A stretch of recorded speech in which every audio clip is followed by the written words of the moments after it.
చాలా మంది నా సోదరుడు భరత్ని అనకాపల్లి నియోజకవర్గ సమన్వయకర్తగా ప్రకటించిన తర్వాత చాలా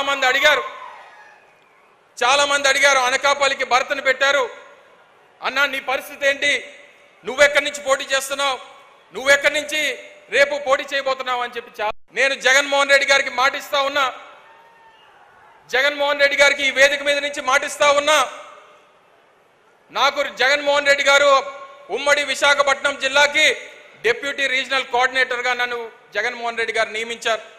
ఈ వేదిక మీద నుంచి అడుగుతున్నటువంటి ప్రతి ఒక్క ప్రశ్నకి ఈ రాష్ట్రంలో ఉన్నటువంటి అనేక మీడియా ఛానల్స్ కానివ్వండి, లేదా ఈ జిల్లాలో ఉన్నటువంటి వైఎస్ఆర్ కాంగ్రెస్ పార్టీ కార్యకర్తలకు కానీ జగన్మోహన్ రెడ్డి గారు సాక్షిగా తెలియజేస్తా ఉన్నా, నేను రాబోయేటువంటి ఎన్నికల్లో జగన్మోహన్ రెడ్డి గారి విజయం కోసం ఈ ఉమ్మడి విశాఖపట్నంలో జిల్లాలో ఉన్నటువంటి 15 నియోజకవర్గాల కోసం పనిచేస్తా. జగన్మోహన్ రెడ్డి గారిని ముఖ్యమంత్రి చేయడమేనా చారిత్రాత్మక అవసరం, ఆయన బాగుండాలి, ఆయన ముఖ్యమంత్రి కావాలి, దానికోసం అవసరమైతే నేను పోటీ నుంచి తప్పుకుంటానని చెప్పి ఈ సందర్భంగా మీ అందరికీ తెలియజేస్తా ఉన్నా.